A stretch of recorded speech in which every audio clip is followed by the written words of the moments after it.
I'm looking forward the moment that I get busted for that and I can go public and talk about. I think it's a matter that needs to be discussed.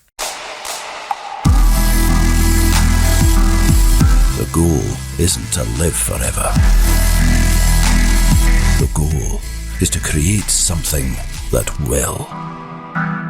Welcome to Perspective, a podcast for wedding creatives, where we sit down, often with a special guest, and talk about our many years of experience in the wedding industry so that you can learn from us and grow your wedding business.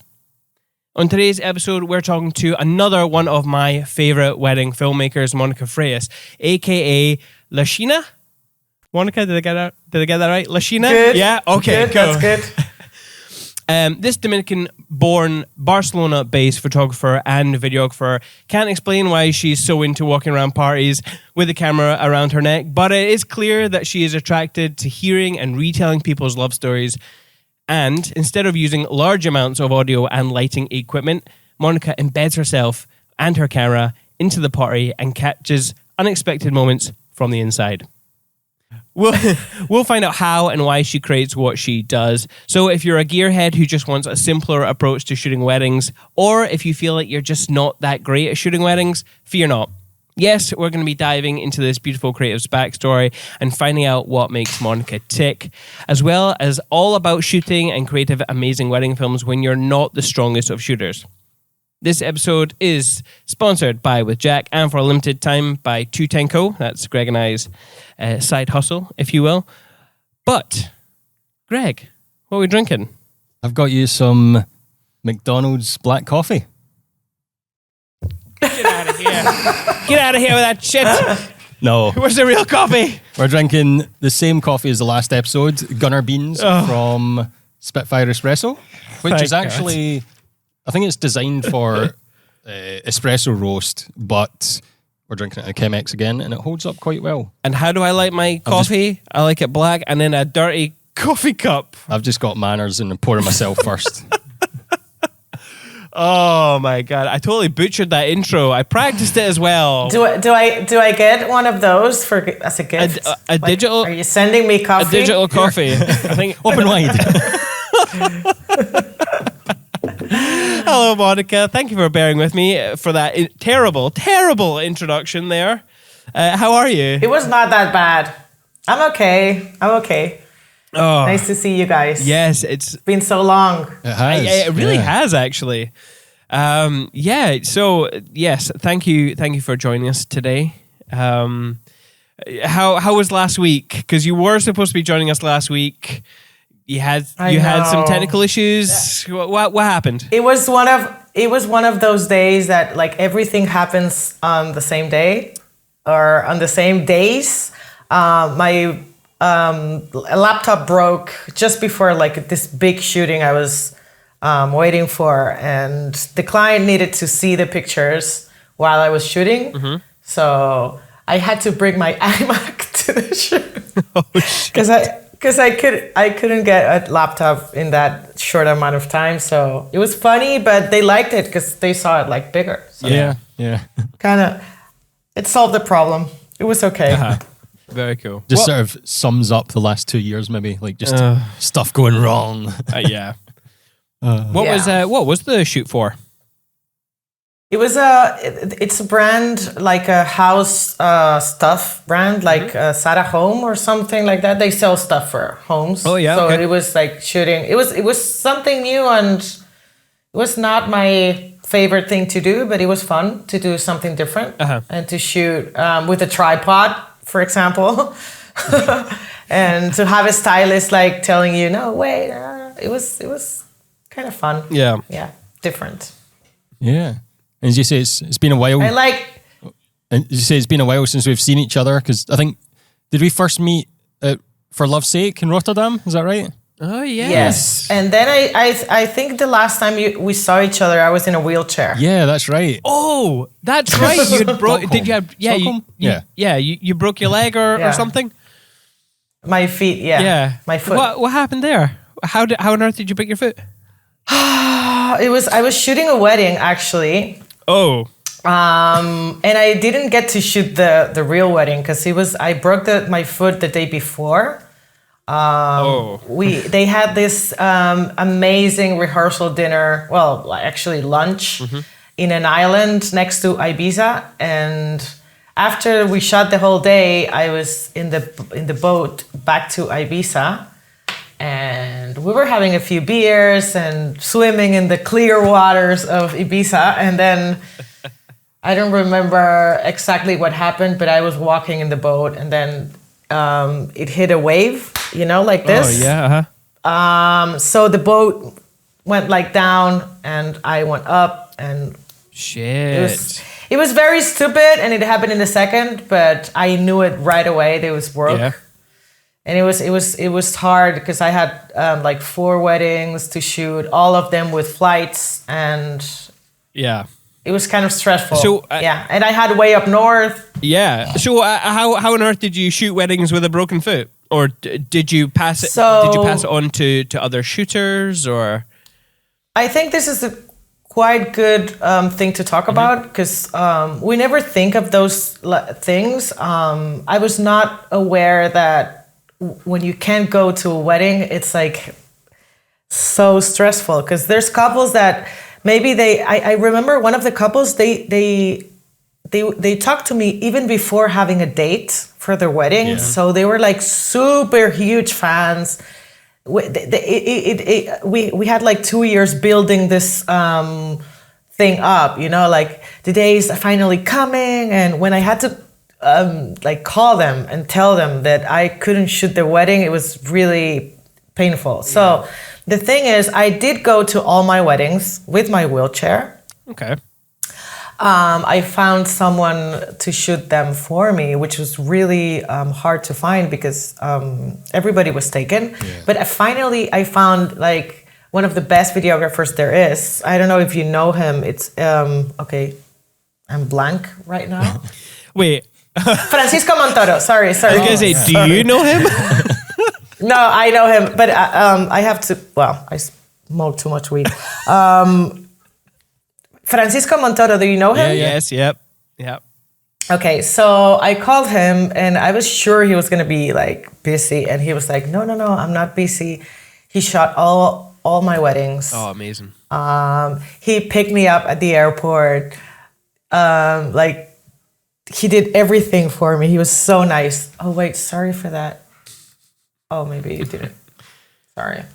And it was I was very, very lucky, but maybe like for the first 3 hours that I was calling people, I was not feeling that lucky. Yeah. So I think we all need to take that in consideration, that we are not that easily replaceable. Oh yeah. Because people actually pay the money they pay because they want us to be there. Yeah. And we're humans, things happen. So this is a thing that needs to be talked about, or needs to be taken into consideration when we sign a contract. And I don't know, it was a pretty hard time, but finally I did it and they were really happy. I was my couples are great. They were like so loving. Yeah. Yeah, it was hard, but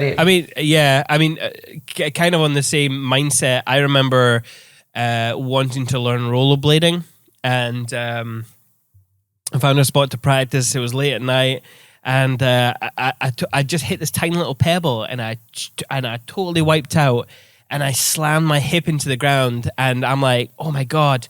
Like, why does pain when in your 30s feel so much worse than when you're in your 20s? And I just realized that this was just before the summer, I think it was. And I was just like, oh shit, I can't do this anymore if I'm going to be able to shoot weddings. Cause we're slightly we're like sports athletes. We need to take care of our body. Yeah, that's right. We need to be there. Got to stay fit for the season. We're slightly lucky the way we are set up as like a brand name rather than our names, because it means that people don't know they do know who's filming their wedding, but if we need to send out someone else, it's usually okay. Yeah. It's less of a problem if sometimes I don't even need to tell them because they don't know it'll be Simon and Greg. Sometimes it'll be Tom. Okay. Sometimes it'll be someone else. It'll always be So one of us, though. We can get around that a wee bit. And you're two of you. I mean, if like it's totally different. I'm like a solo person business. Yep. So yeah, it's kind of hard. But I finally like this community. It's amazing. It is. People reach out to help, and finally I did it.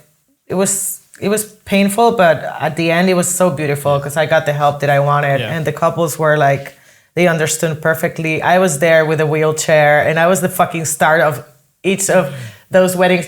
And you can do pretty good dolly shots with a wheelchair. So I have these amazing shots of the decoration with my wheelchair. Oh, amazing! It was fun. Yeah, and did you get to do the editing? Like, because of course, yes. It was only the shooting, and then I sat home with my. How do you call it when you put something white on your foot to heel? Oh, cast. your cast. Cast. Yeah, my cast. Yes. Yeah. I was editing with my cast. Yeah. Cool.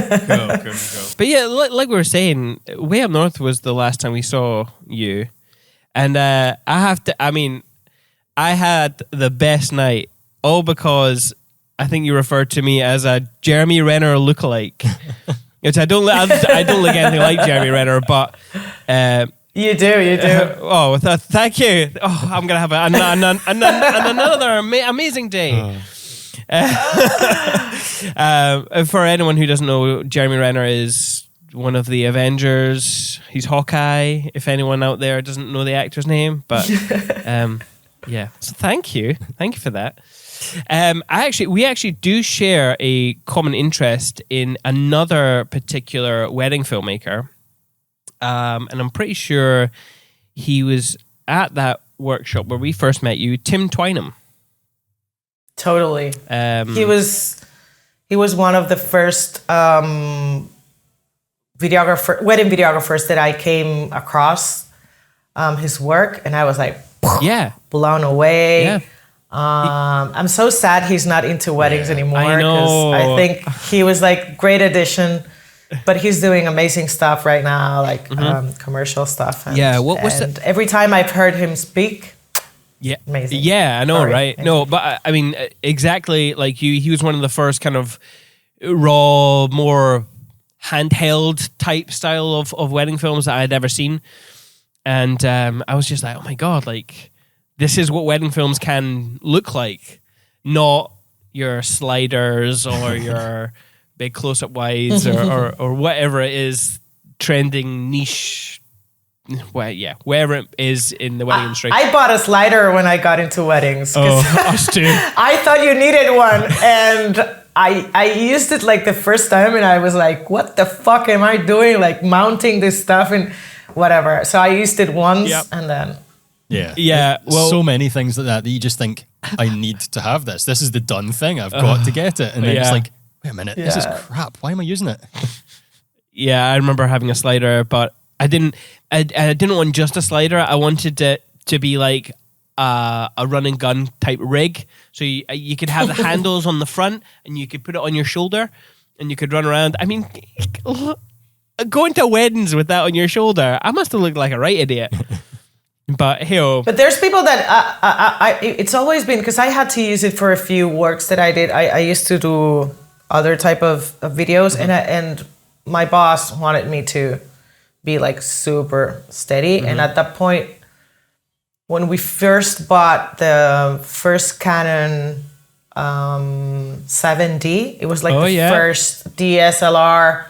We used to shoot like with big cameras, so they were pretty steady. But I remember the first time we bought that didn't have any type of stabilization, and we were not into that anymore. Like that was long ago, and I had to use one of those, and I was like, "What? How can the fuck that I can shoot with like my both hands here and this?" And it was so fucking uncomfortable. But there's a lot of people that use those. Yeah. I mean, everybody has their way, but nothing like handheld. No, that's the best. Yeah, absolutely. When we moved to that, I was just like my back pain, just my wedding hangover, as we like to call it, was kind of more or less gone. It had dissipated over time. Whereas when you're shooting with big heavy cameras, you wake up and your one arm's sore and you've got a bad back and terrible. Totally. But yeah, I was actually listening to one of your podcasts, and again, I think I mentioned this with our last podcast guest, who also did a podcast with Cole Roberts for The Way Up North, and it broke my heart a little bit when you described your life as hell because you were stuck in your editing cave. So I just want to ask you, is it better now? Totally. Okay. Yes. It was a very dark time. Yes. I was not okay. And I have to thank, it's going to sound weird, but I have to thank COVID for that a bit. Yeah. Because I really needed that time. And I was, okay, I'm going to cry. And I couldn't find the time to find that time. And so it was like, and I was like in a wheel, like going deeper and deeper into like darkness. Yeah. It sounds sad, but it was. It was. I was all by myself here, and it was so hard to edit. I had so many things. One of the biggest reasons it was that I was so late with my delivery, like my that I didn't have it was getting so much into me. I was so anxious about like not being able to deliver that it was impossible to edit. And also I had this pressure of, I think it was like that moment when you feel that there's people looking into your work, and you start getting anxious because you need to be better and better, and you need to like, so you put yourself this bar that not always can be reached. So I was like, I don't know, I was having panic attacks. It was so hard, but now I'm better. And now I decided to do photography also, which is good because it's getting like, just to think that I'm not always doing video. So your brain gets to like jump from one thing to another, and it's like little vacations from editing. Yeah, that'd be good. Video. So yeah, I'm in a much better place right now. Good. Thank Glad you for to asking. hear it. Yeah. I think COVID, for all it was terrible and it's still terrible, I think that forced break was good for a lot of people because they were just getting sort of overloaded with work. And I hope that when we get through it, which we thought we were this year, but when we get through it, hopefully like people can continue with that sort of new workflow that they've got and new sort of mindset, because hopefully they don't like take on too much work. I know this year a few wedding photographers that have taken on too much because of all the rescheduling. I did the same. That they're getting over, they're sort of getting to burnout now, and it's like shit. Don't get back into that. Like try and continue in a good mindset. Yeah, Monika, don't get back into that. Don't do it. I think I did. I needed money. It was like, okay, I'm so happy because I have peace of mind, but I was so poor, dude. Yeah. So I kind of got scared because my email was like empty, and then I started like closing anything that came, and then there was great weddings coming in, and I had the day free, and I was like, okay, I can't let this wedding pass. So yeah, I have a busy year next year, but I think we do too. I hope. Yeah. Hopefully. I hope anxiety doesn't come back. Yeah. I mean, well, we've got a wedding mid-January, and every conversation I have with people, I mean, obviously rumors and everything, they're like, even teachers, they're like, oh yeah, they're letting kids go to school so that they can have, on the other end, they can just stop doing school on the other end, apparently. I don't know, but that comes from my brother-in-law, but kind of worrying. So yeah, fingers crossed. And I suppose, let's see. Well, by the time this episode comes out, because we are actually recording 5 days. Is it 5 days to Christmas? 5 days to Christmas. Yes. So by the time this episode's airing, it'll be about mid-January, maybe early Yeah. January, mid-January. So yeah, we'll see. We'll see. I could be breaking down in a corner with tears, but hey-oh. You want to bet? Let's make a little bet. Oh man. Yeah. So in the intro, and I did have to ask for your assistance with your Instagram handle, Txina. It's Latxina. Yes. Which, Yes. for a dyslexic person, really confused me. But I know. I'm a dyslexic also. yes. Our last podcast guest was Very. as well. We're taking over the world. Yes. So what? Tell us about your Instagram handle there. The thing is, okay, this goes as far as MySpace. I don't know if Yeah. MySpace. Oh, I was a Bebo boy. Yeah. What? Oh yeah, Bebo all the way. Okay. It's a long story, but and it's a Spanish thing. The thing is, like, I was called Txina. Txina, it's Chinese in Spanish. When I was little, because I have a little bit of my like Chinese eyes or whatever. So it was a nickname, and everybody calls me that. Like my husband, my mother, my brother, my family, my friends, everybody calls me Txina. So here in Catalonia, in Spain, they put it's not a pronoun, like you say the table, they say the Txina or the, I don't know why they do that, but they put la, which is la mesa, you know, in front of people's names. So when you refer to them, you say la Txina. Okay. So I wanted to put my name in MySpace, and that name was taken.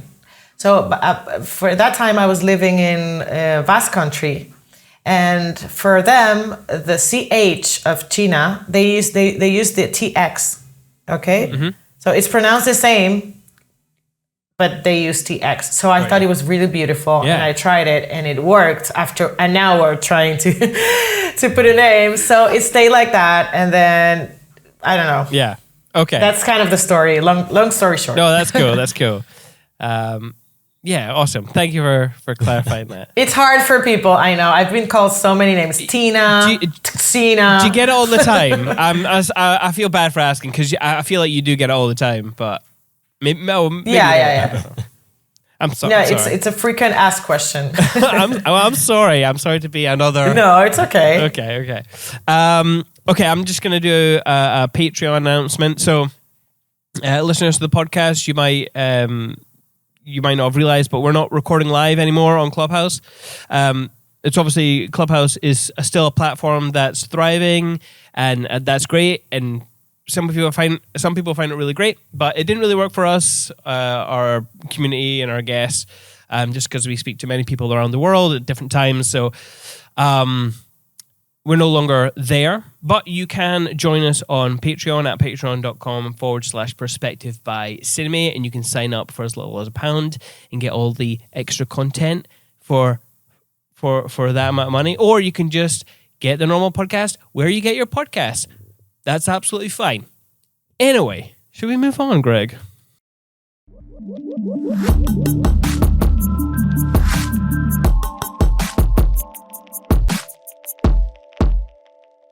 Obviously, I have already introduced you. However, who are you and what do you do? My name is Monika, A.K.A. Txina, and I'm a creative person that actually lives of making videos and pictures, mainly of weddings. Mainly of weddings. So what's the origin story of you getting into video then? Let's go back in time. So I didn't study this or anything. This came to my life by chance, and I took it. Like I grabbed that chance. I was working in a bar, and at that time I was like living la vida loca, you know. I was working at bars and nightclubs and waking up late and just living out of that. I was really, really well paid, but I needed something creative to do. And there was this client of mine who's now my very, very good friend. He came to have my famous gin and tonics, which are really good. I was working in a very, very small cocktail bar, so he came every day and we had like this big talks, and he's one of the best videographers I know. So I asked him if I could come one day and just help, because I needed to fuel my creative tank. And he was okay. He said, I have to shoot a commercial. It was a car commercial. If you want to come, you can assist me. And I must have been the best assistant ever because I had so much. So he came the next day and he said, okay, I can show you how to shoot video. And if you want to, if you can be my assistant. And I was like, yeah, great. So I quit my job and I started working with him. And he showed me everything I know, like the basics. Obviously, the wedding stuff, it came after. Mm-hmm. But I started shooting like sports events videos, and I was shooting football games. All right, okay. Yeah, and like shooting famous football players. That was my start. And then I saw weddings and I said, I can wake up late and drink wine in weddings. Let's try this.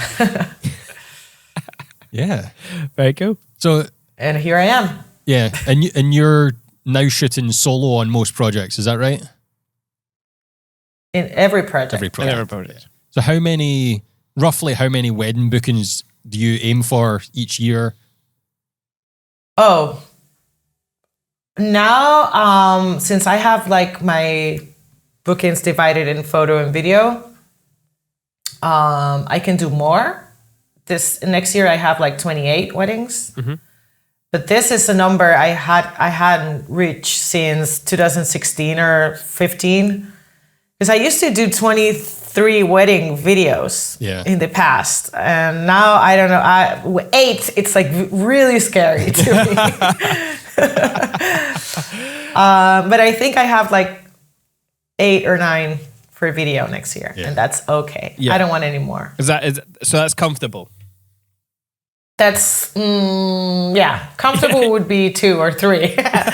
This is okay. Yeah. Okay. So what exactly then do you create for your couples? How do you set out your packages? Because obviously you said you used to do just video and now you do photographs. Do you do hybrid packages? Do you do... Well, this is kind of, I'm in an in-between moment where I'm like kind of deciding how is it going to work in the future. But right now, when people come to my website and ask for a service, I have a PDF that has 3 services, like 3 packages. Uh-huh. There's 2 for video and 1 for photo. So for photo, I only offer 1. This is take it or leave it. I don't have too much options because I'm like new at this. I'm not new at doing pictures, but I'm new at doing pictures of weddings. Yeah. I think I've only shot like 5 weddings of pictures or 6. And we can talk about that later, but it's not as easy as it looks. Oh, really? Oh, well, yes. I mean, there is the myth easy out there part. That it's easy. The easy part, it's afterwards because you don't have to choose music and you don't have to whatever. But let's not drift from the topic. Okay, so I have one package which is like a full movie. It's usually 25 minutes or 20 to 25 minutes, and then there's a trailer. This is pretty new because I used to like the long video used to be like my main product, and then you could add stuff, but now I have like packages, and then there's like the second one is like a shorter 6 to 8 minute video, and then there's the photo, which is pictures in a gallery. Okay, so you don't go to a wedding and do both photographs and video? No. Okay. No. Yeah, you're not crazy. No, that can't be done. If somebody does that, and excuse me if I'm getting into someone's work, but I think it's not going to be a great work. You can't have your mind divided in two. And what happens with that spontaneous kiss that the couple did? How do you choose if you're going to take a picture or a video? It's like they maybe if they wanted both, they want. Well, I don't know. I don't want to attack on anybody, but I think it can be. At least I am a dyslexic person. I can't do both. I need to be on either one of the. Yeah. You know? I think if anyone's Mindsets. doing both, they have to prioritize one thing over the other and be like, okay, this is a photo moment, and just they're not equal. It's like I'm They're doing never your equal. picture. Yeah. Yeah, I'm doing your pictures, and I can shoot some video for you. That can be done. Yeah. But and either way, I couldn't do it. The thing that because there was this couple that asked for both, and they really wanted me for both. So I hired someone to shoot the video, someone that I really trust. And he's gonna shoot the video, and I'm gonna do the pictures, and then I'm gonna edit the video also. So that's something that, as I said before, I'm like kind of tasting if I can do that also, because I would love to be able to deliver a package, but obviously I can't shoot both. Yeah. So yeah. Okay. Do you? Let's see what happens. Yeah. So when you go to a wedding with your camera, and obviously, again, I mentioned this in the introduction that you like to be a part of the party.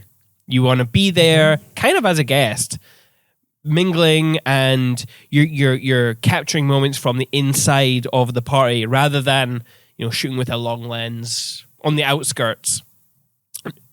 Can you tell us more about how you approach shooting? Yes. It's a very like loose and not like I don't have like a specific approach. Like I just go there and be myself, and I happen to have a camera. Yeah. and I think that's how people feel it also. Like that's how they receive the message, and I think it's positive in my case because they feel at ease. They quickly forget that I'm there to shoot a video, and I become another person that happens to have a camera. Yeah. So that's what I say, because I have long lens. I love long lenses. Oh yeah. And sometimes I go and get out of the party and shoot from the outside too. But what I mean by that, it's that when I get to a wedding, my camera is in my bag. I get there, I have a coffee, I smoke a cigarette, I talk to the grandmother. And I'll be there for 30 minutes before I start shooting. So people can feel that I'm not only the videographer. Yeah. And that stays like that through all the wedding. I drink my wine and sit with the guests and talk a bit. And then when the party comes, I'm like just another guest. Yeah. Well, that's my approach. Yeah, very cool. You mentioned drinking at weddings. So it's kind of like a hot button topic that I see come around maybe every few years on the forums. People going, "Oh, that's so unprofessional. Drinking at a wedding. You shouldn't be doing that." I don't care. Yeah. I am unprofessional, and I'm not politically correct. Yeah. I know it. That's why I shoot weddings. If I wanted to be professional, I was shooting something else. Yes. But weddings allow me to be free and to do things however I want, because if you don't like it, just go and hire someone else. Yeah. So people know what they're getting when I get there. Yeah. And they hire me knowing everything that's going to happen, because I tell them I'm going to drink. Yeah. Yeah. I would absolutely be on the same boat, except for Greg and I have this deal where I drive everywhere in this country, and Greg drives anywhere where we're on the other side. At all the weddings. Yeah, you get wasted at all the weddings. Well, you do. You don't really, do you? You don't drink at all. I don't. I don't get wasted though. No, I just drink a little wine and tipsy, because that also allows me to mingle better. And like I can tolerate the mother of the groom, which is a. It's always the mothers. Always the mothers. So that's your style. Do you approach it differently when it's the speeches section or the ceremony section? Like are you there to document the full speeches, the full ceremony? Do you do that? It depends on the package, obviously. Okay. And I didn't do that before because I didn't have like different packages. I always shot the full speeches. But now that I have a package, which is a short video, I have my recorder on, and obviously I record audio, but I'm like much more relaxed because I know it's going to be like a highlight. It has the same vibe that the long one, but it's shorter. Yeah. So I'm not going to put everything. But that's I said before that my thing with the packages and stuff are like, it's like in a place where I don't really know what to do right now. Yeah. I'm a bit like changing stuff because the thing is that I wanted to go and shoot videos with a different approach, like more relaxed, even if it can, like just be there and shoot beautiful shots and then put it together with the music. And there's people that want that, and I was losing that client. Because there was people that, she's too romantic, and I don't want that long movie and whatever. So I can't do that also. So I was losing that client. So that's what I want to do now. But yeah, if you hire the big package, what I do is I put a recorder, and they know that when they hire me. Okay, you're not gonna have every second of that person talking because I'm a solo videographer. Yep. But I shoot the speeches in the ceremony with headphones, so I can really concentrate on what they're saying. And if I hear something that I really want to have, and I feel that it's important, then I go and shoot the person that's talking. Or, but if they're just making jokes about their childhood, maybe I'll go and get some reactions, and maybe go further and get it like a wide shot. So I'm constantly moving. It's harder when you shoot alone. Yeah. But I have it controlled. Yeah. I have years doing this, so I already have my, Yeah. That's actually really cool because Greg and I spoke about this in the last podcast, that the roles on the day. So because there's two of us, I can float around doing the creative stuff, and Greg has the more locked off tripod, just documentary shot. Yeah, the documentary shot. But he can drink. But he can drink. Or he's allowed to drink. That's even. But yeah, I've never really thought about using headphones while doing that. Because try it. Yeah, because sometimes I'm at the back of the room and I can't hear what people are saying all the time. Sometimes I do just do a circuit of the room or whatever it is, but it's very, I can't always hear. So, yeah. I think in my case, it's not always because I can't hear from, it's because it's a sense that you're like inside, I don't know, it gets me separated from the whole thing. It's just me and the person that's talking. Yep. And maybe I can be shooting a flower or the wind or whatever, because I need those creative shots also. Yeah. But if I'm hearing with my headphones, I'm like, okay, he's talking about that. So I can change quickly and go to him.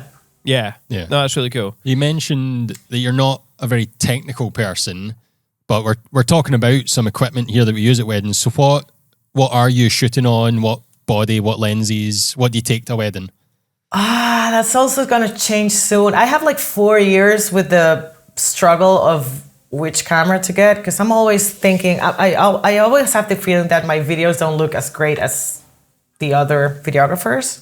You're like crazy. I see someone, I know, but I know it's like I've come to realize that everybody loves the way my videos look but me. Yeah. Okay? Yeah. So I've always seen the videos of everybody else like crispier and like more focused and the quality, it's better. And when I look at mine, I see like, is that shot with an iPhone or what? Whatever.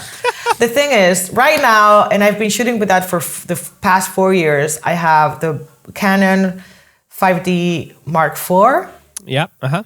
And that's going to change soon because it really needs to change. And I have a 70-200, which I love. Yep, great lens. 2.8. And I get a lot of people laugh at me because of my gray lens, but I don't care. And I have a 35, because I drop lenses a lot. So I bought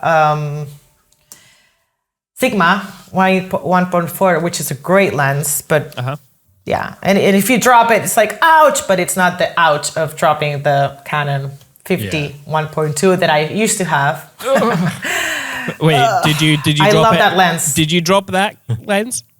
Yes, and it totally like...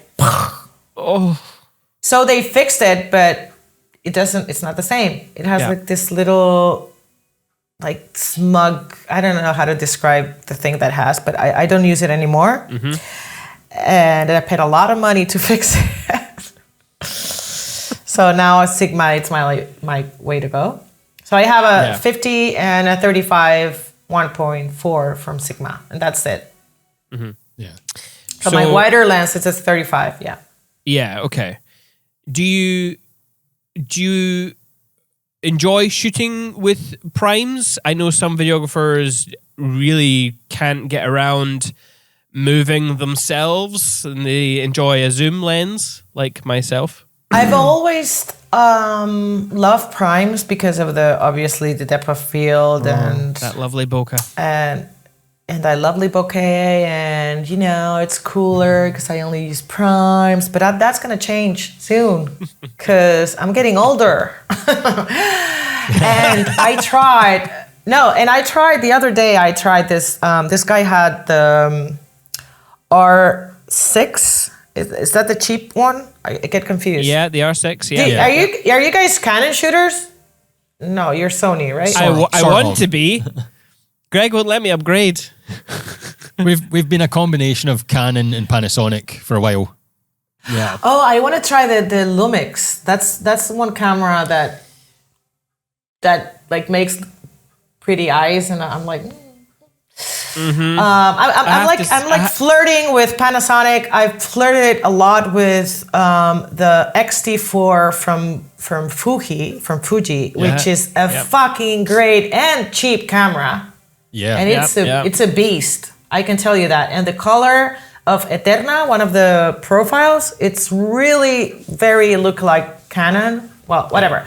But I tried this zoom lens. It was a 2470 from the new lenses from Canon. Okay, I'm getting so techie. I hate myself. No, it's fine. It's fine. Hang on. Is it the 24 or is it the 28 to 70? Because it could be that. Yeah. That looks amazing. Yeah. Is that the f2? It's a huge lens. Yeah. Yeah. That's this is why I want to go to Canon, because I like my zoom lenses. I'm used to shooting with them, but I'm like, Greg, give me the R3 and give me that lens. And he's like, Simon, we can't afford it. Stop it. And I'm like, no, COVID be damned. That's why you get to shoot the boring stuff. That's right. Now drink your whiskey, boy. No, I mean, the thing is like, usually I'm like super fast in choosing stuff. Like, okay, I want this, I buy it, and that's it. But the camera stuff has been lingering in my head for a few years. Yeah. And I still can get like, I want to stay with Canon, but for so long, I felt like Canon like forgot about us poor videographers. They did for a long time. Now there's the C70 also. That's like, yes, a sexy camera. It is a sexy camera. God damn it! Especially if you're doing more commercial work as well. That's yeah. The thing is that for the same price that I buy, and this is true, only the body of the R6 the R5, which is like the best one. Yeah, I can get the XC4 and all the lenses.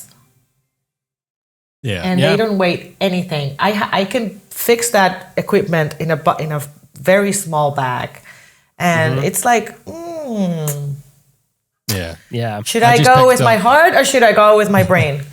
I just picked up an XT3 just for like personal documenting life type stuff, just mainly photos, because it's not got a stabilized sensor for video, and it's amazing. I love it. But Like, the so XT4 light, easy. Yeah. The XT4, it's a total different camera. Yeah. It's a beautiful camera because you get the people think that you're shooting film with the XT4. Yes. You look so sexy with that camera, and it's so light, and you can shoot like 4K at 60 frames. It has a lot of stuff, but then my body says, "You're gonna leave Canon, really? You have this. I have this little Canon seller here. Like, don't leave Canon, whatever." So I don't know what to do. It's interesting. It's interesting what you said about looking at your own work online, because just the other week there, we were talking to each other, and I was saying how when you see other people's films on Instagram or YouTube or something, I was like, they all look really crisp. Like, are they using a different export setting than us? And I know we add a lot of I feel the to our same. post-production, but I was like, it's interesting hearing that you have the same feeling. Like, not just us. It's incredible because I see your films and they look like, wow, this is a fucking ad. Am I doing something wrong? Is it my timeline or what the fuck? I always see my films like they look so bad. So I think it's us. It's in your brain. Yeah. Yeah, it's just the way you see your own work, obviously, as a creative. Yeah. Quite bizarre.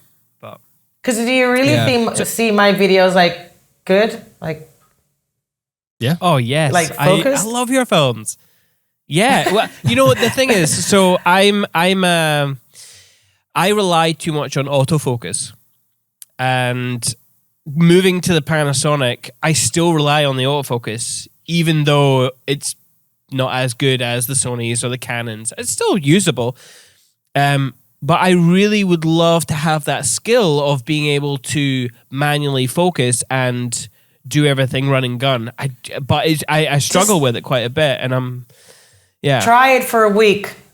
Try it for a week and you'll have it. It's not that hard. Yeah. There's something that happens with Fuji that the focus it's the other way. Oh, And I have it, and it's hell because I think I'm gonna, well, whatever. It's something that if you practice if you practice for a week, I promise you'll be surprised. And it's amazing feeling when you have this moment that you change your focus, and exactly at the same moment the action happened, and you feel like the fucking king of the world. You should try it. Yeah, whereas you're wanting to focus on something and you're like, yes, this is a good moment, and then it goes out of focus. You're like, fuck, I hope Greg got it. I hope Greg got that shot. That's happened to me. I hate out of focus. Yeah. It gives me the shivers just thinking I about hate that. it. The only thing that I use with the Canon, it's that it has this thing where you touch the screen and it focuses there. So I use that to start. Like, I want to start there, but then I move it. Yeah. Okay. And okay. Yeah. Do you practice in your house? You'll thank me for it. Yeah, I think I need to. I will do. Yeah. So going back to the fact that you shoot commercial stuff, do you like does that help with your inspiration, or is that just to stop you getting bored, or is that like a money thing? What was the reason for doing creative stuff as well as weddings? There's a few reasons. The first one is that I came from that world, and I never stopped having clients calling me for work, so why not? Yeah. The second one is, I think that creatively, if you only do weddings, it's not that it's bad, but I think it's better if you get out of weddings and then come back. Yeah. Because at least for me, I get bored really easy. I think that's one of the reasons that I have another company that was born in 2020. I don't know if you've seen it. It's called Dos Santas. So I'm also a wedding planner now. I did not know this. Okay, I'll show you later. Tell us more. It was one of the things that changed in 2020. But the thing is, like, I think that me, as at least me as a creative person, if my creativity it's wider, it helps I got comments from colleagues, videographers, like, oh, you should concentrate only in one thing.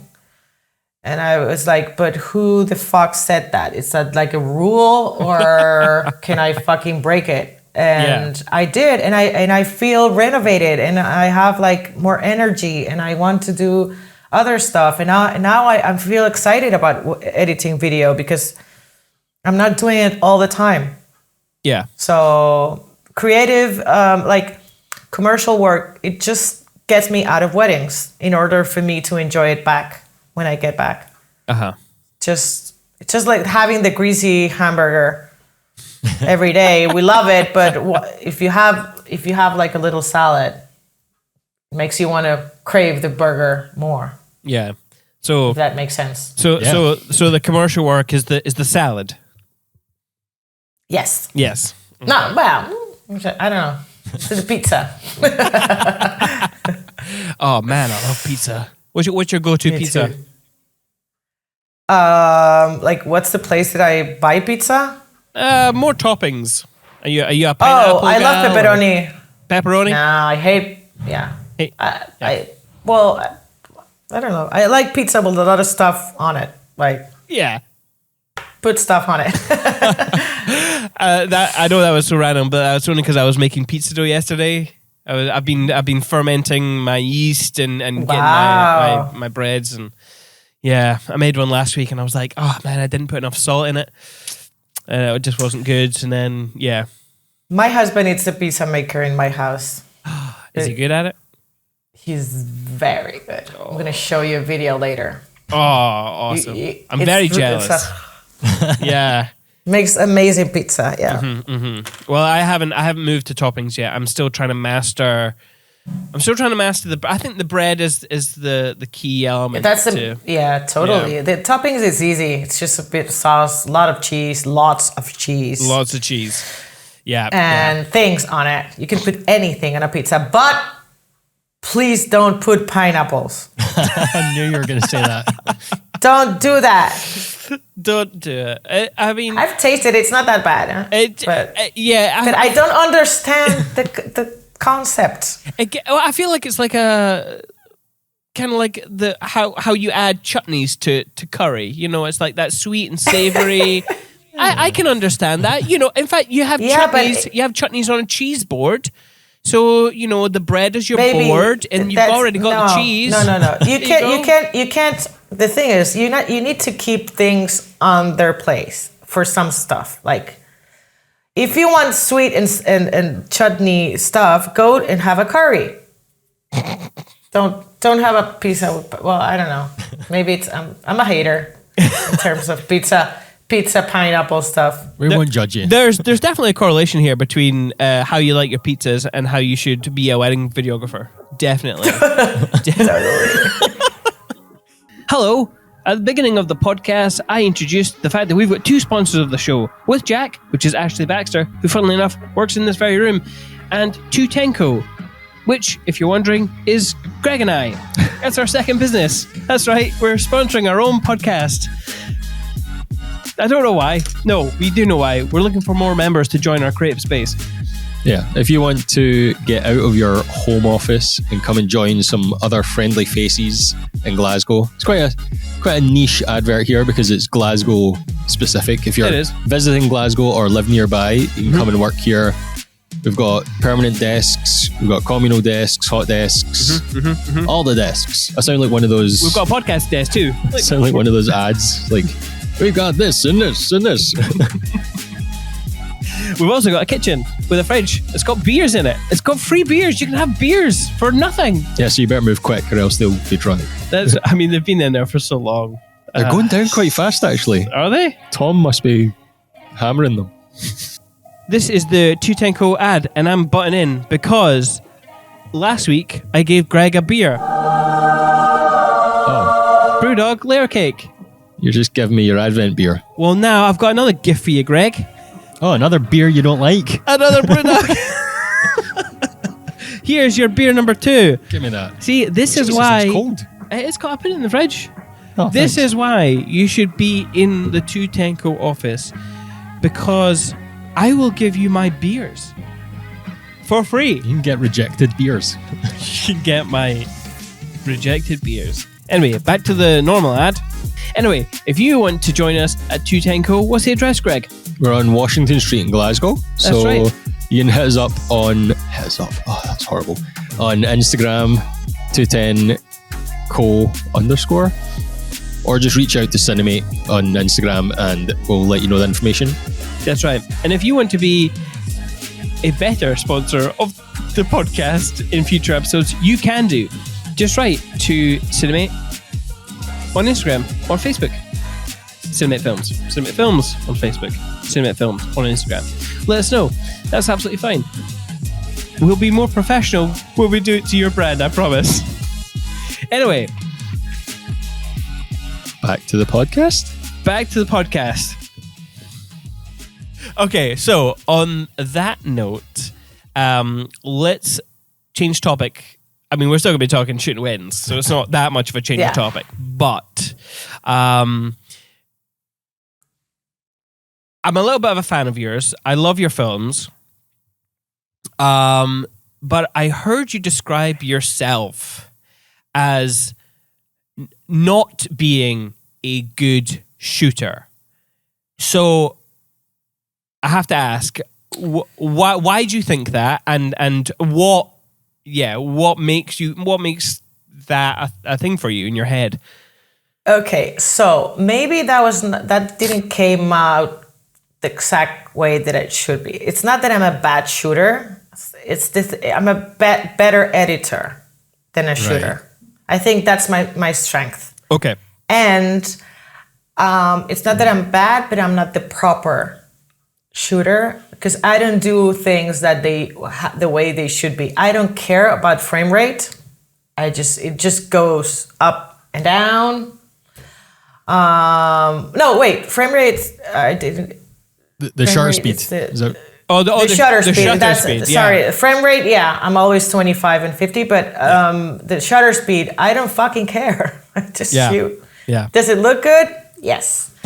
I don't follow the rules because and I remember I don't remember who I was talking to, but I was saying that it's a blessing sometimes because I have this freedom that comes from not being educated into shooting video, like well educated. I didn't went to school and I'm not a freak about rules or whatever. So I break them so often that sometimes it's a blessing because people see stuff that they don't know how did I do it, or even I didn't know how did I get there. But it was just a result of being so free and so reckless. So it's not that I'm bad, but I'm not the proper shooter. That's what I meant. Okay. Yeah. Because I think I have a good taste, and I think that's really important. So I need to like the frame in order to shoot it. So if you have good taste and you know how to record, to push the button, then it's good nowadays. Yeah, I think as long as you've got a good eye for an image, then that's what it'll work out well. Yeah, because when I watch your films, your composition is on point. Like you're capturing those emotional elements really well. You're hitting your focus. I mean, that's not all the time. You only see the times that that's the editing part. You only see the best stuff, but there's a lot of shit in there. Because I save my fuck ups with my editing. So you've mentioned the shutter thing, and we're actually the same. We're with you on that one. In fact, I remember when we moved to ND filters, the variable ones, the ones that you put on your lens and you can change. Yeah. And I remember we were doing one of our first Italian weddings? And we were like, oh, we can't deal with the sun, with the shutter speed. So we bought these things. We put them on the 7200s. And I mean, these were really good. I think they were Tiffin at the time. Yeah. Really good quality ND filters. But But at the 200 end, you had ghosting, you had flaring, you had all these things. They were different colors. And that greenish. Oh, Yes. oh, yeah. The colors are awful. And I just thought, why the fuck do people... Sorry. Oh, wait, this is my podcast. I can do what I want. Why the fuck do people put these on their lenses? Because they look terrible. So and everyone was raving about them. So I haven't gone back since because... I hate ND filters. Hate them. It was terrible because we both had them on, but I was shooting on a wider lens, so it wasn't as noticeable. But Greg on the Cinemate 200 at the 200 end, that shot was. We had to use it. We had to use it, but it was pretty much not a good level. So, I'm completely. I have the same experience. I went to Santorini, which is all white. Oh yeah, and that's a fucking bright sun, dude. Yeah, that's like you get like a little bit blind with all the white and the bright. So I knew that I was going there, and I was like, okay, this must be awful. I'm gonna bring some NDs, and I remember I put it on, and I think I did 2 shots with that, and I was like, fuck it, 4,000. Yeah, and close that. My English is disappear. Diaphragm. The aperture. Oh, aperture. Yeah. Thank you. And that's it. I used it for like 1 minute. Yeah. And they're there. So if camera settings aren't important on the day, what is important to you when you're camera settings are a little bit important because I have a few things that are important for me. Okay. But they're not as important as for someone else. It's not that I... what is important for me is to be empathetic when you're shooting. For me, that's one of the most important things that... and being empathetic, it goes all the way through my process since I answer the first email until I deliver the video and when I edit and when I choose the music, but mainly when I shoot during the wedding, I'm there and I'm present and I'm always looking to see if I can find something beautiful to shoot and like a little moment, a hand. If I see something that I think it won't be good, I don't shoot it. And just I'm there and I'm feeling the wedding and I cry. And I think that's just like living the wedding as it was my people, you know? Yeah. And if you do it with that amount of love and care, I think it's gonna come out. But that was a bit cheesy, right? No. Nah. Okay, so... but in terms of the shooting itself, for me, I have like this scale of things that are important. Obviously, the light, it's the most. But there's one of the things that I take, like I love, it's emotions. And if the light, it's not good and the emotion it is, then we're good to go. Yeah. Then there's composition and there's a lot of stuff, but for me, the light and the emotion are the top ones. So I don't care if it's shaky or if it's not well focused. If you can feel that emotion, then I have it. It's great. Yeah, I think that's why. For me, that's why like audio is so important because totally what I say this all the time on the podcast. What people say. And how they say it is... And the music you choose. Yeah. We'll get on to music in a bit. You naughty lady, right? Yeah. Yeah, I know. That's another freaking ask question. And I know the question. But I know, I'm sorry. Because I will ask you. No, it's okay. I love it. I love to answer that question. Okay, cool. Shit, where was I? What was I saying? Oh yeah. That audio is so important, and you're right with the music. And when you combine the two, there's something special when you hit that note. You're like, oh yes, and you can. I think I love when you're in the middle of an edit and you hit one of those moments. For me, I get excited for the couple, and I go, I instantly transport myself to the moment they're watching this with their family. And I'm like, oh, yes, I'm really excited for them to experience this moment. That's empathy. Yeah.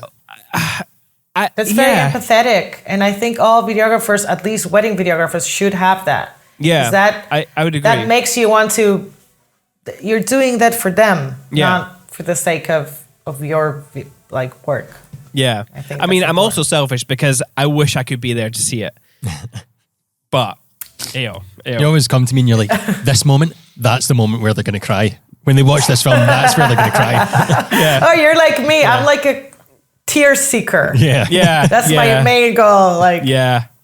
And I always tried to do that at kind of multiple points throughout the film and place them in between like high moments and slower moments just to pull them in all the different directions one after another. So yeah, those heart-wrenching moments, and then you the suspense, and then you pulling them up really high, and then it's like a wave. Yeah, absolutely. I love doing that. In fact, I would say, and maybe we'll speak about your editing approach, but again, people talk about how they do and don't like films edited in what's the word? A choreographed way? It's not choreographed. Chronological? Chronological, that's the one. How some Dude, people like that. It was me. Yeah. how people like that and some people don't. And I'm like, I suppose if you're editing, it can be quite tricky, but I'm editing not with the shots in mind, but what the shots are feeling, you know? So yes. I don't really care if the chronological order is not right, because the emotional order for me is where it should be hitting, you know? So totally. Is that the same with you? Totally. Yeah. But you'd have no idea how this resonates with me, because it happens with every choice that I make. The only thing that I'm caring about is how it's going to make you feel. Yeah. That's it. When I choose the music, when I put that word on top of that, below that image, and in that moment of the song, what I want is to create an emotion. Yeah. That's the only thing. People remember my films because I think it's not how they look. And I think that's why you can't notice they look like shit. It's because you remember how they make you feel. Yes. The famous Maya Angelou quote. Is that Maya Angelou? Yeah. People never remember what you did, but they'll always remember how you made them feel. Yes. Yeah. That is probably why I like your work so much, because that's how I'm now feeling. You understand why I can't do 23 videos anymore. Yes. Yeah, absolutely. It's tricky. It's really tricky. Moving on a little bit. One of the many aspects of your films that I like the most, on the kind of cinematography side, is the bokeh, is the creaminess, it's the imperfections, I suppose. I really enjoy that, because I'm a sucker. I'm a sucker for, like I've said before, needing to use the autofocus and having everything be perfect all the time. But it's one thing I don't like about my work, but it's really hard to get out of that. But tell us, because you shoot handheld. Yes. Right. So totally. In fact, when you mentioned having a tripod for your commercial, I was like, what? You have a tripod now? I had to buy one for this. Oh, and if you're an audio listener, that was not a good face that Monika had on. It's like, you're disgusting. Oh, tripod. Ugh, gross. I hate just the word. It's horrible. Tripod. It's like... Oh, so funny. Tripod, it's like 3 iPods. Yeah. Together or what? Whatever. Well, tell us why you shoot handheld, and Tell us why you use it, first off. It at first it wasn't something that I decided, okay, I'm gonna shoot handheld because I want this look. It just came like that because I always shoot it handheld, because I used to work with Panasonic P2 cameras. They were like this huge. Oh, shit, yeah. And they were like TV, you know, like the kind of camera I'm talking about. The ones that people go through like for news. Yeah. So those cameras, they don't have a, like you can put it in a tripod, but we always shoot. I was like going to events, to sports events, and I was like with that big camera. It was really funny to see also. But I look so pro with that big camera. Okay, so when we started working with these SLRs, that word is so hard for me, it was kind of natural, the change, okay? And as I told you, I tried one of those rigs or step, and I was like, immediately knew that was not for me. So I just decided that I was going to be super steady. And I worked on it at home, and I put the belt of the camera like really tight. I came home with all my arms really sore. At the beginning, I was just trying to be as steady as I could. And those cameras, they didn't have, not the lenses or the camera, they didn't have stabilization. So it was hard. So I got good at it. And I think I'm worse now because I'm so confident with my stability that I'm not that good anymore. But anyways, I've always been a very free person, and I love the freedom of shooting handheld. That's one of the reasons, because I want to work like I enjoy. I don't want to be sorry for those but I want to enjoy the way I shoot. That's important for me because it allows me to be happy, and that's good for my work. That's one of the reasons. But other reason is, and that's something that I realized later. It looks like I did it as a purpose, but there's a feel that I love when I see a movie or documentary or anything, and that's something that I want in my work. It's the realness. Okay, I want you to feel that moment it's real. Even though it's beautifully shot, I believe that directors through all the cinema times, when they want you to feel that something is real or raw, they fucking move the camera. So I started seeing that, and I was like, okay, that's why my videos have that realness on them, because you feel that there's a human behind that camera. Okay, if you have a very steady shot, you forget that it's a person. You're just seeing that image, but you're not. It doesn't feel so real. So it was like a combination of stuff that I said, okay, this is my way to go, because I love every aspect of it. I love being able to be shooting one thing and my right eye sees a little girl running, and I can quickly go and shoot that girl. If I have a rig or I have a tripod or a monopod, that's going to be really hard to get. So I love since I shoot alone, shooting handheld allows me to have any point of view that I want really quick. So those are all the reasons. You're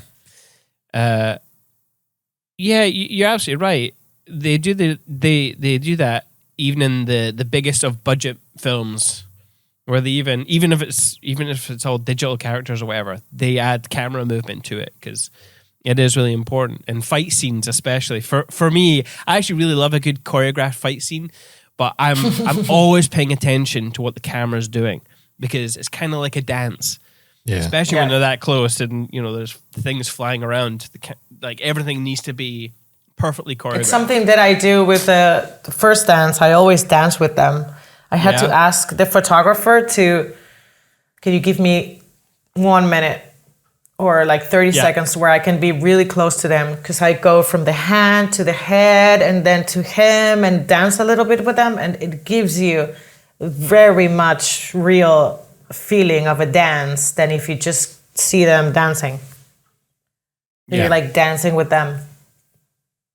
I think as well, being one of the guests or someone just there at the party, you feel a bit more confident to get in with the dancing and dance yourself.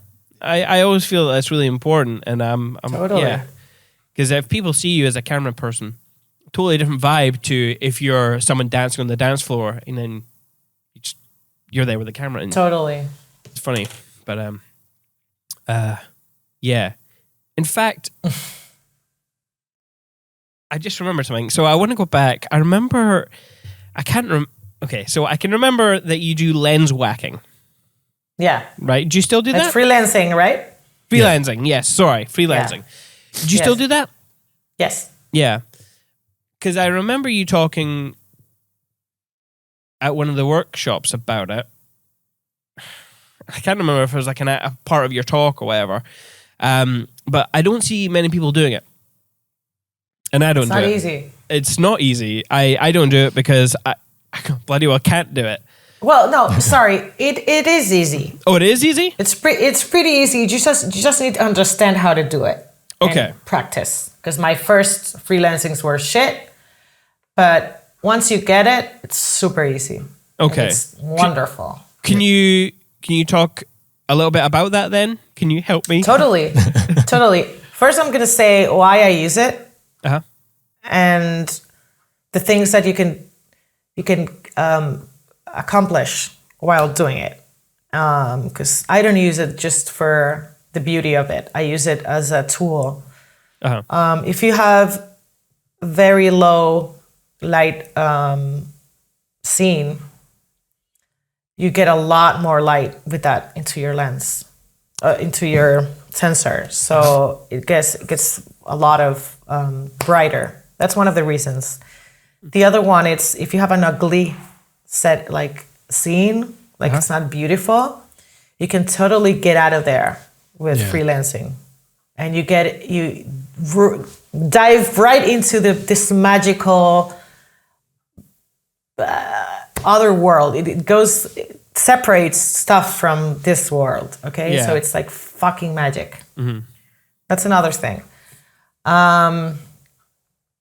And there's one thing that is good to know. If there's a person that has like a lot of face imperfections, especially brights, and you want that shot of like the brush or something in the makeup, if you do freelancing, that all disappears. You can because you always have focus in one special place, so you can totally forget about all the.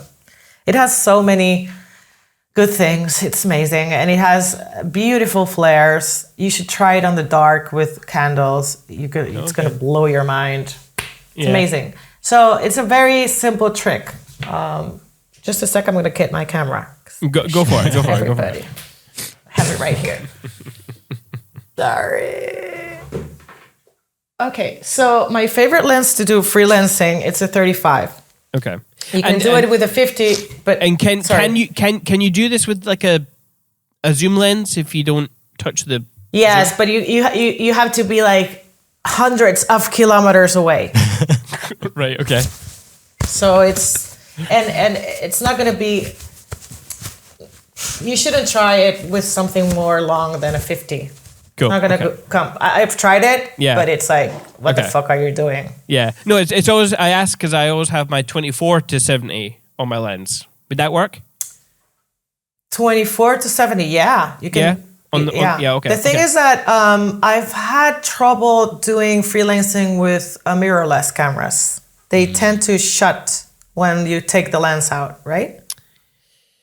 I think so. My Panasonic doesn't. They're not. It doesn't have a shutter.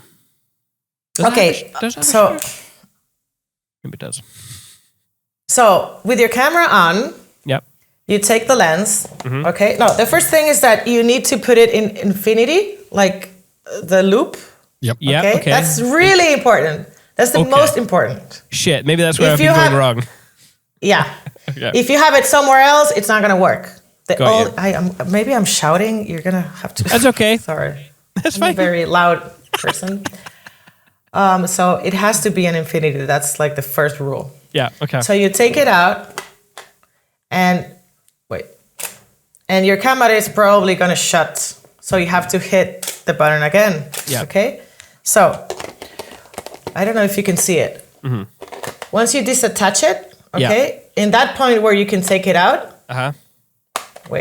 That's the point where you're gonna leave the lens. Okay. So you've turned the lens to And It's still on the body, but you could take it up. You can so remove it. you disattach it and Yeah. you leave it there. Okay, it needs to practice. Okay. Yeah. So you're gonna separate it. I don't know if you can see it, just a bit. Okay. So you're gonna keep one part of the lens stitched to the. So you're kind of tilting the camera. They're tilting the lens. Totally, it's Okay. a tilt shift effect. Yeah. Okay. Tilting the lens. Yeah. You're making like a cheap tilt shift. That's Yeah. so you're gonna tilt it a bit. Wait. Fuck. No, I can't do it. Okay. So just a slight. Can you see it? It's Yep, just yep. a little bit, but you can. I move the lens because that makes different stuff happening. Okay. Yeah. So you have to move in order to focus or defocus.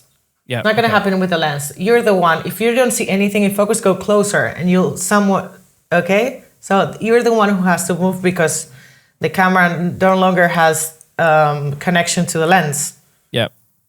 okay? And you don't move the focus or anything. You just move the camera body closer or like this or Yeah.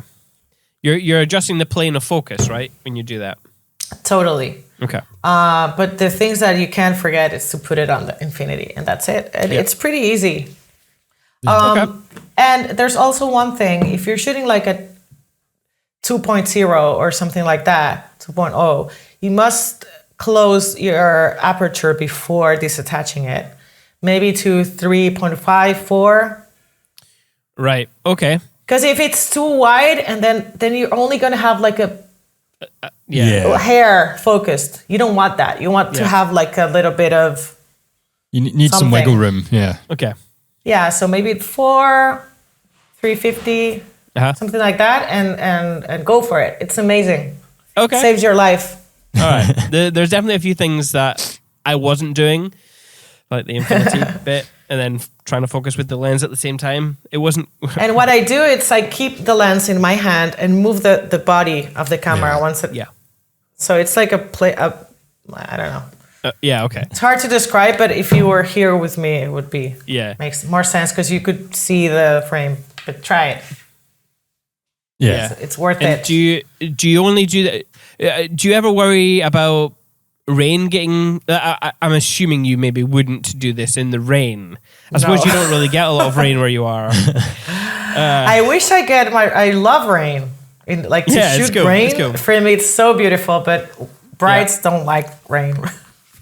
They don't. Yeah, I feel like in Scotland, because they expect it, they prepare for it, and they're a lot more willing to go out in the rain. But I want to shoot a wedding over there.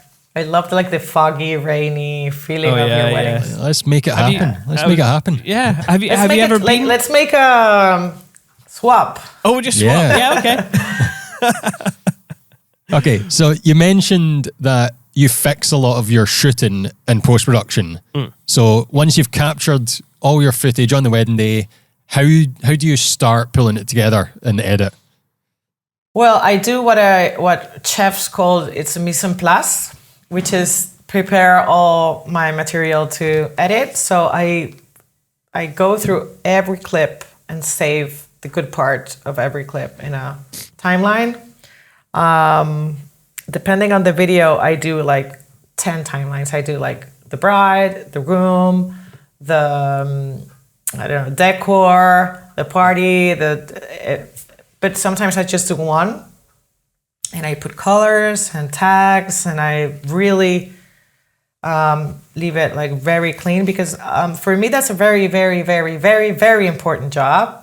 Because sometimes when I edit a wedding, it's been like 3 months since the wedding. So I refresh the wedding, and I have like the sense of everything that I have. And actually, it helps in the creative process because sometimes I get ideas while I'm doing that. Oh, this is great. I should put it on top of that. So I guess everybody works like that. I'm not sure, but that's something that's very, very important for me. So then I do the audio part, like putting all the audio with the right.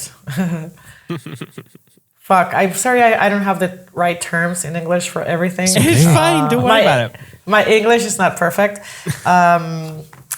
So how do you say when you put the image with the audio, you record it? You synchronize it. You synchronize the audio, and I have this this timeline where I choose like the bits of audio that I like, and that's like the part where the video becomes something tangible, because I then choose the music for the video, which is a process, very long and tedious process for me. Very, very long. Yeah. Are we talking days? Yeah. Yeah. I remember once I was like frustrated, and I was doing the video for A&Y. Alberto Oh yeah. Yeah, love their work. I did their wedding like long time ago. Yeah. And I was like frustrated because they were videographers and I wanted to do this great job and whatever. So I was like, of course, I can't put the music. And my husband, poor thing. He was like, honey, I don't think the music you're looking for has been made. Stop looking. That song doesn't exist. And I did find it afterwards. So I'm a bit of a perfectionist. And when it comes to music, I'm like way more perfectionist than anything else. So once I have the music, it's like it rolls. So what I do is my bottom part gets edited first. Yeah. I almost have the video all together before I start putting images on top. Because for me, that's the most important. I always say that you could listen to one of my videos. Yeah. Without seeing anything, I think. And it'd still be beautiful and make sense. Bye. So that's an important part of me, to be able to listen to one of my videos without seeing anything. Yeah. That comes back to the pizza. You got to get the dough right before you start putting the toppings on. That's right. Totally. My God, I'm really fucking hungry now. God damn it. Me too. It's lunchtime. Yeah, no, that's cool. That's cool. I actually, I didn't used to do that, but it was so this year we've been asked to do a couple of express turnarounds. So I've already, before the wedding, I've checked their notes and be like, okay, what kind of music do they like? What do I kind of think this is going to be or feel like? And I'll pre-make the soundtrack, and it will fade in and out at certain points. And obviously that will change, but it's like the starter, a skeleton. Yeah, the very basic skeleton. And obviously it does change. It always does. I swap tracks in and out. But it's very very handy to have. Very organic process. It's not always the same. Yeah, because you're looking at the. I always look at the waveform, the visualization of what the track's doing, like if it's really short, and I'm looking for clips that. Okay, I'm like, okay, this would be a nice moment for this sort of thing to happen. So I kind of find that sort of thing if it did happen, and then I place it within the kind of the natural.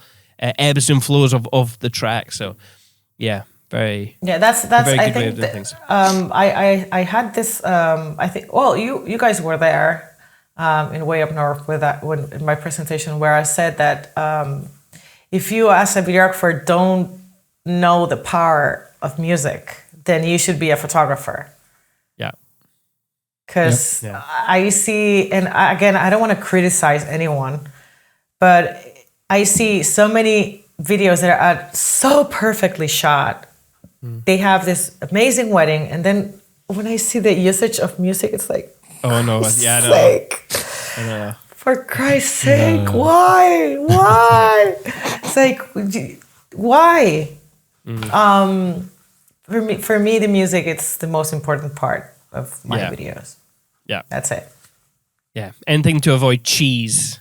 Anything cheesy? It's hard because my videos are quite cheesy. No, they're very romantic and like emotional, but I avoid trying to be cheesy. So it's really hard to find that line where you're crying, but you're not. It was not an easy cry maker, like okay, I'm gonna put this little piano here and because everybody cries with a piano. It's like, that's what I mean, that if you understand the power of music and the instruments and the pacing and when to use like a bass, no, grave, this kind of sound like, how do you say that in English? The ones that the bass makes. Like a deep bass. Low frequency. Bass. Yeah. But those kind of sounds, they inevitably have a reaction into all humans. You can't avoid what music makes to you. So you have to understand that to be a good videographer, in my opinion, obviously. Mm-hmm. Absolutely. So, well, that leads us quite nicely into talking about music. Because you use any music. Yes. And I think... Which is good and it's bad because the range, like, so huge, the sea of music. Yes. So I suppose, not talking about the legalities yet, but that's one thing I quite enjoy is actually being forced to use one or two libraries because I have to find something in those two libraries. In there. And it does take a while, but I always imagine, like, if I had all the music, it would take me weeks. Yeah. Like, you wouldn't know how where to on earth? start looking almost. Yeah. I don't know how you do it. But that must be painful. It's painful. It is. And I'm such a perfectionist. Sometimes I'm looking for a song that is between 5 and 7 minutes, and it has a cute intro, very slow, that ends in a slow end also, but have pockets so I can put some voice in it, and it's slow but fun, but quirky, but whoa. Yeah, that gets hard because I know the song that I'm looking for before I start looking. Yeah. So it's not that like I'm listening to music and just picking something that I like. I'm looking for a song, and it's so fucking hard. But when I find it, yeah. What editing software do you use? Premiere. Okay. Premiere Pro. Have you tried the new Premiere Pro beta? Because there's a really interesting, and I haven't yet because I'm too scared because it has beta. It's not a finalized software. How is it called? Beta. Mm-hmm. So it's just the next level of their software, but it's not. They're not. I'm assuming they haven't got all the kinks out of it, so it's not an official 2023 or okay. However they name them. So there's no way I could have tried it. No, you can. So you can actually legally get it if you've got the creative Oh, cloud. I do have it. So if you go up to your applications, you should see it. Premiere Pro Beta. Anyway, it's got this really interesting software in it that allows you to automatically change the length of songs, and it will remix songs for you if you need it to be a certain length, or like if I do that myself. Yeah. I mean, I do too. So and it's kind of satisfying. Oh, it's definitely satisfying. Oh yeah. So I'm gonna leave that there. But okay, because I haven't spoken to anyone who's tried it yet. And I don't know how much I trust YouTube reviews on that particular thing, because I don't know individual skill sets or whatever. Well, it's good. It would be good to try, but I do love to make another song from one song. Yeah. I've done some crazy shit, and I love it. Yeah. Oh, let's go. I enjoy it very much. Yeah. And it's funny because Greg and I met doing music technology. So music is a big part of our work as it is yours. But it's, I do end up playing around with certain things. I'm like cutting two different songs up and putting them together. Yeah. Oh, I've put stuff like, okay, this needs to, I need like a little ta-da-da, and I look for a sample and I put it up. Okay, that's good. And I've like tweaked music so much. Yeah, You can't imagine. There was one film that it was quite an abstract kind of Isle of Skye shoot, and I was like, I feel like just having an introduction of like some just weird percussion going into a very particular song, and it had to be the right pitch. And yeah, it took me a while, but I found this portion of a song that was just like this kind of jazzy drums, like very strange sounding percussion track, and I spliced it in with the next track, and I was like, oh, this is so good. This is so good. Satisfying. These little attention to details that make a difference. Yeah. Yes. Yeah. But yeah, so are you worried about the legalities of music licensing and I'm looking stuff? forward the moment that I get busted for that and I can go public and talk about. I think it's a matter that needs to be discussed. Why the fuck can't I pay a certain amount of money, to use Radiohead or whatever band I want to use? Like, they should be earning money. I mean, those guys are stupid. Yeah. Because they could be earning a lot of money, especially in these times where you don't sell albums like you did because people pay for Spotify. I think we should all be able to pay a fee for any song there's out there. Yeah. And until they make that happen, I'm going to use the music I want. Sorry for that. Yeah. Fair enough.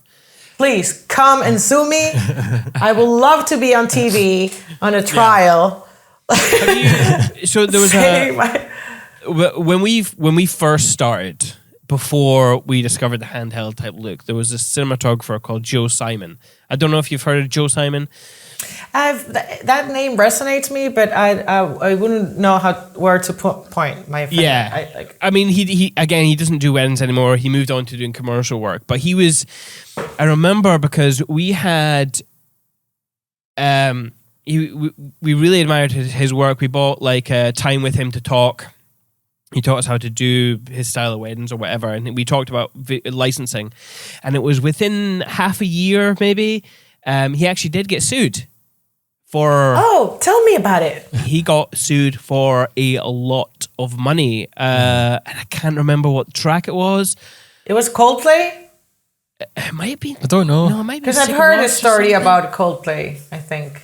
Oh, have you? Oh, I haven't heard about Coldplay, but I'm pretty sure they had to settle out of court, and that's where the inspiration for like Music Bed and all these other libraries came about. Because back in the early days, Greg and I had actually, before any of these existed, we had thought about making one ourselves. Yeah. More of like local music, because we were doing like bands, recording band stuff and things like that. But obviously, jobs and libraries were created, and I don't know what is it about library music, because I have accounts on MusicBed and Artlist. Yeah. Because when I do commercial, I have to use that music. Yeah. Obviously. Yeah. And I have found a few songs that I can. Okay, and actually, when I see someone else videos with licensed music, I was like, oh, but it's not that bad. But when I'm looking for music, there's something, I don't know, I can't point what it is, that I know that it's licensed music. There's something about that music that doesn't quite turns me on. Yeah, I get there's you. There's also like a type of music that it's offered there. And I don't have a lot of music that... I don't have a ranchera there. If I want to put a fucking ranchera, what do I do? Because they don't have a fucking ranchera in Music Bed. I can bet they don't have a ranchera. So I think there's going to happen. I hope someday I get busted. I'm not going to pay the money. You're right. I don't care what they do. It's another revenue source that these like Explosions in the Sky or Sigur Rós could have made so much extra revenue over these years. Yeah. Like, Totally. why aren't they? Because I'm not asking for cheap revenue. Like you could ask for 60, 100 euros and I would pay. I would just charge my client with that. You have to pay 200 euros more because I don't use licensed music. Take it or leave it. Yeah. And I would proudly pay them for making that amazing music that I can use. I would love, because I'm an artist. I don't like using music without paying. It's not that something that I enjoy. Yeah. They don't give me another. They've not opened the door for you to walk through, and you would do So willingly. until then, I'm gonna use their music because I love it. Yeah, I do feel it's amazing, and obviously, I'm assuming it's got nothing to do with the bands. It's got everything to do with record labels and the people who Totally. own the music. Because with things like, I mean, bands are so connected to their fans nowadays. It's unbelievable. Like, there's a few bands out there that I love. Like they're like my favorite bands of all time. And it's just weird that you can't. It's weird get because access. it's social media made that. Before, bands were really disconnected from fans. They only saw them on. They only get to have like a glimpse of what their fans were like in concerts or whatever, or like those meet and greets. But now, like the bands, if they handle their Instagrams accounts and social media, they can really get a sense. There's a funny thing that happened to me 2 weeks ago. I'm shooting a wedding of this amazing bride. I'm just looking forward. She's from New York. Her husband is a music producer. And we've been following ourselves on Instagram, which is quite good too, because when you get to the wedding, you're already like friends because you know their lives, you've seen their parents, you've seen their house, whatever. So the thing is, the other day she was in a concert of a band that I really like. And actually, I've used their music for wedding videos. Mm-hmm. And I was like, "Oh my God, you're there! It's so cool! I love them." And she was like, "Really?" Because the band, like they're my friends. They're coming to the wedding, and I was like, "Wow, you're gonna meet him! You're gonna meet him, and whatever." So like 3 days after, they started following me, and I was like. So I say, "Hi, we're going to meet at Lex's wedding." And he was like, "Yeah, I understand you used my music for wedding videos." And I was like, oh God. And he said and then 2 seconds after, he said, "I'm so honored." He didn't talk about nothing. He was like, "I'm so happy that my music helps you tell a story." And I was like, I knew we would be friends. The first time I heard, like I read, I was like, "Oh shit! I got into trouble by my big mouth."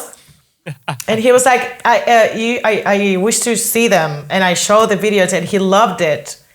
One of them was an Indian wedding, and his music was like perfect. It was perfect for that, and he loved it. Yeah. So I don't know how we're gonna do this, but I think this is an industry that should fight for that. For being able to use every music, because I don't know, it's not, we're earning money, but we're not making hundreds and hundreds of dollars in like commercial. It's not Coca-Cola, man. We just did a wedding video. We're just people making films for. And I can give you a percentage of my earnings because my video, it's greater because of your music. But where can I do that? I don't have access to that. Yeah. What's so we used to do that as well. What was you tell me the band that you used the music for, who you met at the wedding, and I'll tell you who my favorite City of the was. Sun. They're called City of the Sun. City of the Sun, right? Okay. Mine was. You know them? I don't recognize it, no. I don't recognize the name. It's very cinematic. Yeah. And, all right. and they don't mind you using their music. I can tell them you're my friend. That's good to know. Good to Awesome. One of the artists that I wish I could use the music of is Imogen Heap. She's like I don't know them. She's a London-based performer. She's actually kind of. How's it called? She's called Imogen Heap. She's kind of famous for. I mean, she had this Hip like amazing HIT? Sorry. HEAP. Yeah. Heap. Imogen Heap. Okay. But actually, it's really funny because right, she stopped making music for a little while because she had a child, but she's kind of famous for developing these MIDI gloves that you can control music with motion and stuff. Okay. So she's really really smart, and she's amazing live, and she used to do vlogs and stuff about. Like she moved into her old. You have like a little cross. Yeah, maybe I do have a little bit. I do. Okay. But she moved into her old childhood house, and she'd go around the house hitting things and recording the sounds. And she made her whole album out of the sounds of this house. And I was just like, man, that's so fucking cool. Like that sort of thing was the reason why I went into do music technology. And she's doing it and making music out of it now. I pure loved it. And Why don't you guys make music for your videos? I don't have enough time. No, I'm definitely I would need to learn how to do that again. I have 3 kids. I probably don't. No, okay. I don't. Forget. I wish I could. Forget. That's the answer right there. I don't know how you do video with 3 kids. It's not easy. But when I was 15, I used to do it a lot. I would just sit in this room and I had a recorder and I would just hit all these instruments and. That looks like a great room, by the way. Oh, thank you. It has this. It's our new. It's a club. It's a club. clubby. By the way, this is it. By the way, this is Yeah, it. it's This tiny. is It's a cupboard. This is the wall here, so it's not big. Yeah, I know, but it's very podcasty, like intimate, but clubby. It's really I think cool. we can even change the lights here. If you don't like the red, I can. Oh, can we change? But I love. we red. were forced out of our old podcast room, so. We came in here and I was just like, we had this little area and I was just like, right, Greg, I'm going to put a roof on this area. I've got acoustic panels here. We're going to move a desk in here. I put lights above us. I was having a great time. You spent some time Amazing. getting this right. So. I did. Yeah. Well, you were I having... feel awful for my shitty. I mean, Greg was away having an actual human being. So I missed you. So I just had to come in and pretend you were here. Monika, thank you very much for spending over 2 hours with us today. Yeah. What an honor. Thank you very much. I'm really glad we finally are able to do this. For people wanting to know, where can they find you online? My website? Yeah. Which is what? Tell them your Instagram handles and all that kind of good stuff. Okay, so my Instagram handles are Latina, which is LATXINA.